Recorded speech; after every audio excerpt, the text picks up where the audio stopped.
Hello, I'm Jacquelyn Doggette, and you are watching Actor Chat, where I chat with actors and people in actor-adjacent careers to talk about what life in the entertainment industry is really like. I'm very excited about this interview. My guest is Devin Patterson, a celebrity makeup artist who I had the pleasure of meeting on set. She gives some great insight into what her career path is like and what it's like behind the scenes. So if you'd like a peek behind the curtain of the entertainment industry, stay tuned.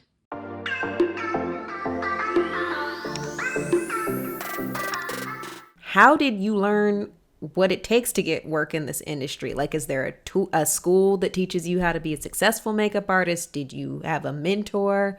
Like, how would someone looking to break into the industry get started?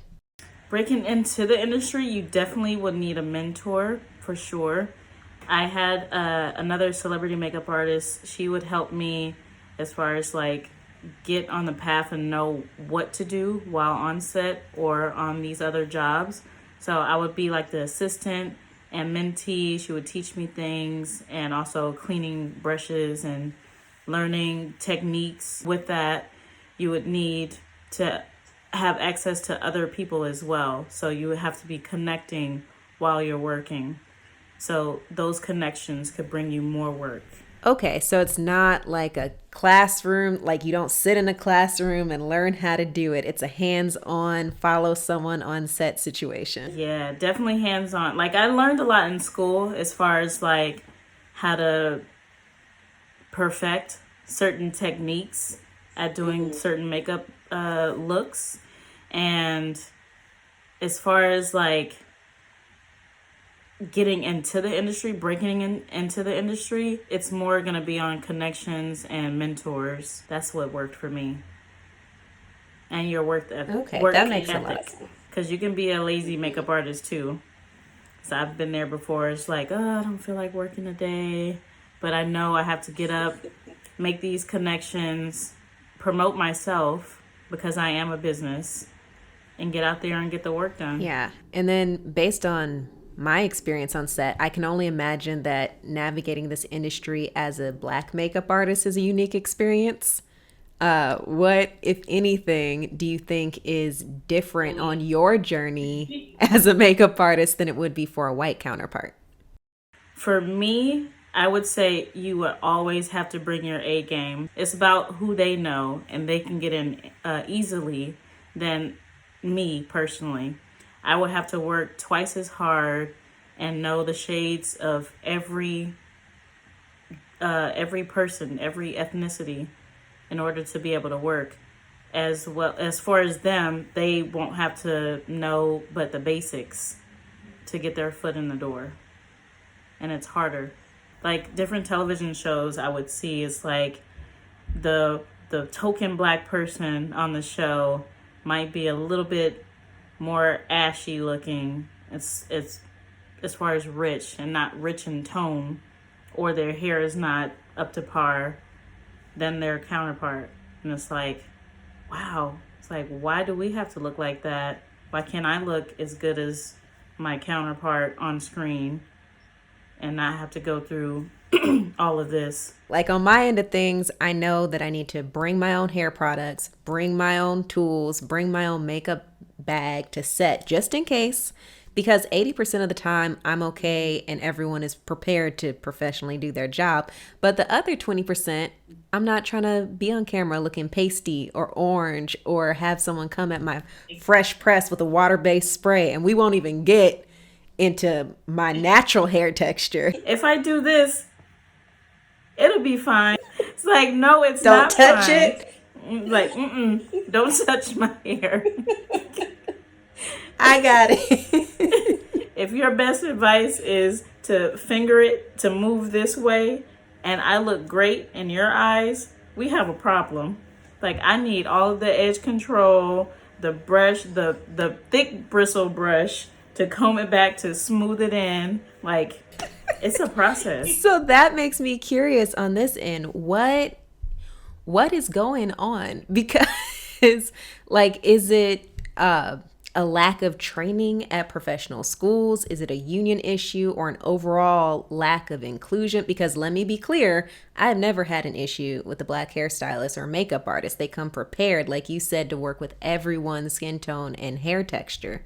So what is going on behind the scenes that not every professional licensed artist is coming to set ready? Yeah, I believe it's a mixture of everything that you named, specifically for the people that just are hiring their friends. It's a lack of inclusion, because a lot of these people that have been vets in the game for years, and they're just like, oh, well, we're just going to hire our friends because we know that they could do the basics and they can get it done, and they could get it done probably in a timely fashion.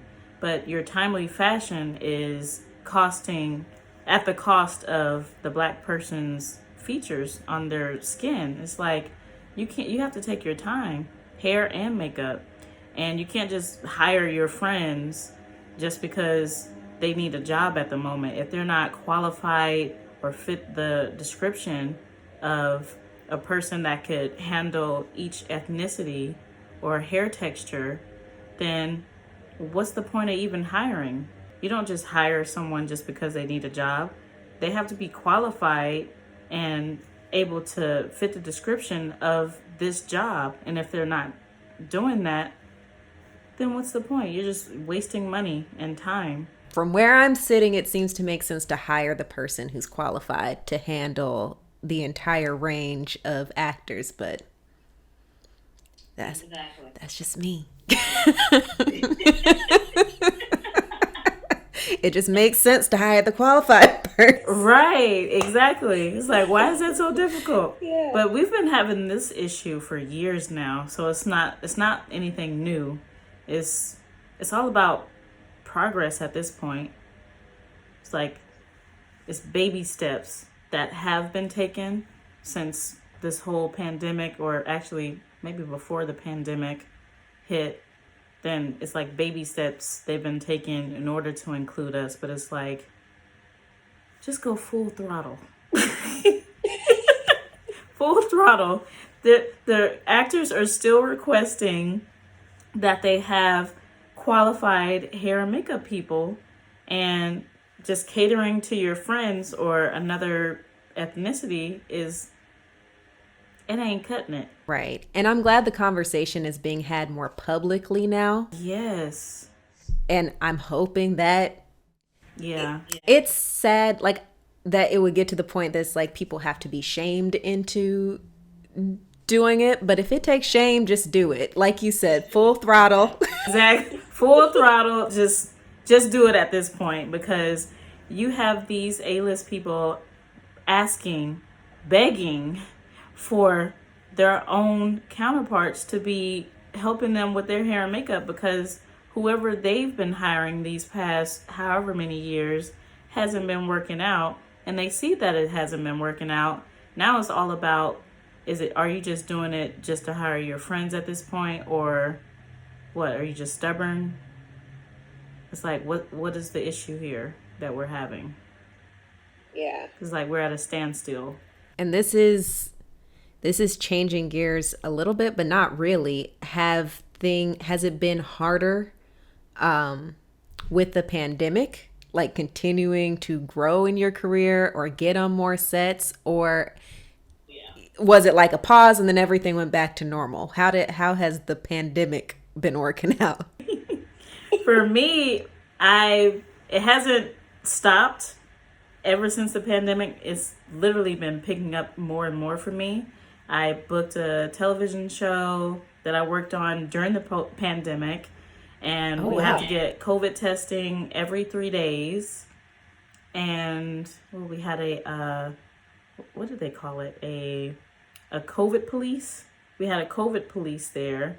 This person basically went into each room, because we were all separated, like the hairstylist, the wardrobe, we all had different rooms to be in.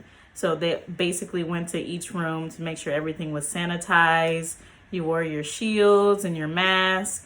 your hands were clean, and you basically following all the rules and guidelines at this point. But yeah, it hasn't stopped for me. What advice would you give someone who wants a career in the entertainment industry as a makeup artist? The advice I would give is to keep striving to make it, keep going, even when you feel like giving up. That's the time that you should keep pushing through. Because whenever you give up, it's like back to square one. But if you push through when you feel like giving up, that's when you excel. Wise words for everyone in the entertainment industry. Exactly. And then I like to ask this one, it may be cheesy, but where do you see yourself in 10 years? Like, what's the dream? The dream is to still be working on set. And I haven't told you, but I started my own cosmetic line. So hopefully that will be soaring. Yeah, I have a few things here. Oh, very nice. Very nice packaging too. Hey, you have to do it all. You have to have multiple streams of income in order to literally be free and do what you love. But yeah, the next 10 years, hopefully my business will be soaring and I will be still working on sets whenever I want to be working, still working on sets, doing what I love. And that's about it. A big thank you to Devin for joining me. I've linked her information below so you can follow her on her Hollywood journey. And I've also linked the information for Nuances d'Amour, Devin's makeup line. There's some amazing lip shades in there, so be sure to check it out. And if you have any comments or questions, be sure to leave them in the comment section below. See you next time.